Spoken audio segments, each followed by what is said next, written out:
Persons వీళ్ళంతా కూడా. అదే నేను ఇవాళ నాకు 66 years వచ్చి ఇలాంటి పిఎస్ఆర్ ఆంజనేయులు గారు లాంటి వ్యక్తుల్ని చూడాల్సి వస్తుంటే నాకు బాధేస్తుంది. అంటే ఇలాంటి వ్యక్తులు కూడా ఐపీఎస్ కి సెలెక్ట్ అవుతారా?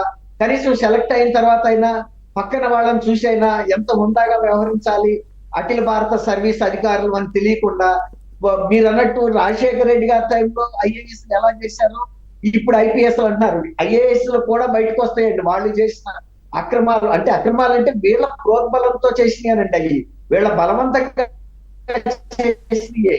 అయితే ఏంటంటే ఇవాళ ఈయన పిఎస్ఆర్ ఆంజనేయులు గారు ఒక సుపారీ తీసుకుని ఒక గ్యాంగ్ చేసే పని ఆయన డీజీపీ క్యాడర్ లో ఉండి కింద అధికారులతో కూడా చేయించడం, ఇవాళ వాళ్ళందరూ మనం విషయాలు ఉన్ని వరకే చూస్తున్నామండి. ఆ కింద అధికారులు ఇప్పటికే 16 మంది దాకా సస్పెండ్ అయ్యి వాళ్ళ పేర్లు బయటికి వినపట్టలేదు, ఐపీఎస్ కాదు కాబట్టి.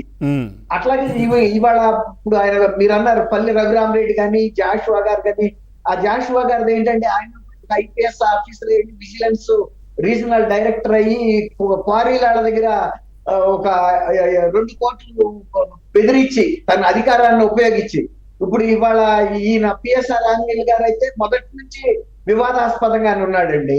మరి అంత గతంలో బాగానే ఉండేవాడు, జగన్మోహన్ రెడ్డి అధికారంలోకి వచ్చిన తర్వాతనే ఈ విధంగా అయ్యారు అనే చర్చ వస్తుంటుంది కదా సార్. గతంలో ఇంత లేదు. ఈయన మొదటి నుంచి కూడా కొద్దిగా వివాదాలు ఉన్నాయండి ఈయన పట్ల. అంటే వ్యక్తిగత వ్యవహార శైలి ఇది డిఫరెంట్ గా ఉంటుందండి.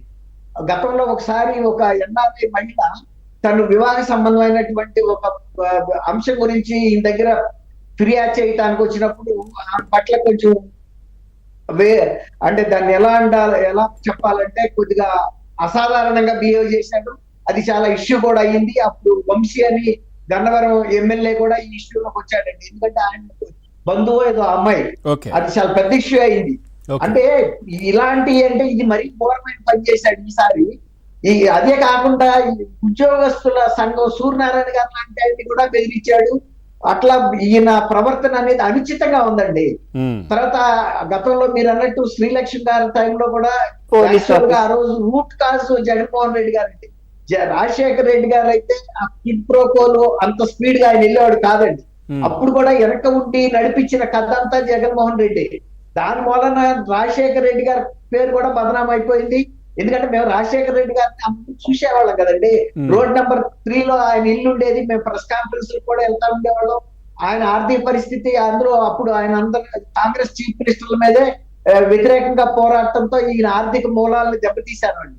ఈయనకుండే గన్లు వీటన్నిటి బైరేట్ గన్లు ఉంది. దాని వలన ఆయన చివరిలో ఇబ్బందులు కూడా పడ్డాడు. అలాంటిది ఒకసారి ముఖ్యమంత్రి అయిన తర్వాత ఆయన రాజకీయాల కోసం ఇల్లును కూడా తనఖా పెడదాం అనుకున్నారు కదా, వాళ్ళకున్న ఇల్లును కూడా డబ్బు లేక పెట్టారండి. అది ఒక బిల్డర్ కి ఇచ్చేసారు, బెంగళూరు బిల్డర్ కి ఇచ్చే అతను కన్స్ట్రక్షన్ జరుగుతా ఉండగా ప్రోగ్రెస్ లో ఉండగా ఈయన చీఫ్ మినిస్టర్ అయిన తర్వాత అతన్ని బయటికి పంపించేశారు. అతను అంటే వేరేగా అన్యాయం చేసే పంపలేదు. బాబు ఇవాళ మా ఆర్థిక పరిస్థితి మెరుగైంది, ఇక మీరు ఇవాళ ఎంతవరకు పెట్టుబడి పెట్టారో చెప్పండి, ఆ పెట్టుబడికి తోడు ఇంకా మీకు లాభం కూడా ఇచ్చి పంపించేస్తామని గౌరవంగానే పంపించేశారు. అవును, ఎట్లా మేలవుతుంది సార్? అంటే ముఖ్యమంత్రి కాగానే ఎట్లా మేలవుతుంది, మెరుగుపడుతుంది, ఎట్లా మెరుగుపడుతుంది అంటే మరి చేసిన పనులు అలా ఉన్నాయి కదండి. ఇప్పుడు ముఖ్యమంత్రులు అంటే చెన్నారెడ్డి గారి టైంలో ఆయన అందరూ కనుక ఇతరులకు వడ్డిస్తుంటే నాకు వేళ్లకు అంటుకున్న మెతుకు చాలా తృప్తిపడ్డాడు ఆయన. ఏమండి చెన్నారెడ్డి గారు ఇప్పుడు అట్లా కాదు కదండి. గుడిలో లింగాన్ని కూడా తోసే పరిస్థితి వీళ్ళ దగ్గర వచ్చింది. ఇప్పుడు కేవీపీ రామచంద్ర గారు ఉన్నారండి, సలహాదారు. ఆయన ఏ మాటకు ఆ మాట చెప్పుకోవాలి. ఎక్కడన్నా సభల్లో కనుక అవినీతి గురించి ఆయన మాట్లాడాలంటే కూడా ఆయన చెప్తాడు, నేను అవినీతి గురించి మాట్లాడితే హాస్యాస్పదంగా ఉంటుందని. ఎందుకంటే ఆయన కంటి ముందు ఆయన చూశాడు ఎలాంటి డీల్స్ జరిగి, ఎంత పెద్ద పెద్ద డీల్స్ జరిగి, కొన్ని వేల ఎకరాలు ఇచ్చేసి క్విడ్ ప్రోకో కింద తిరిగి లబ్ధి పొందటం అనేది మనకి ఎక్కడ ఫ్రాన్స్ లో ఉందన్నప్పటికీ ఇండియాలో ఎక్కడ మనం వినలేదండి. అంత పెద్ద పెద్ద కుంభకోణాలు జరిగి ఆ రోజున ఐఏఎస్ తో బలవంతంగా సంతకాలు పెట్టించారు. అంతకు ముందు మేము కూడా చీఫ్ మినిస్టర్ చెన్నారెడ్డి గారి టైం నుంచి చూసామండి, 79 నుంచి.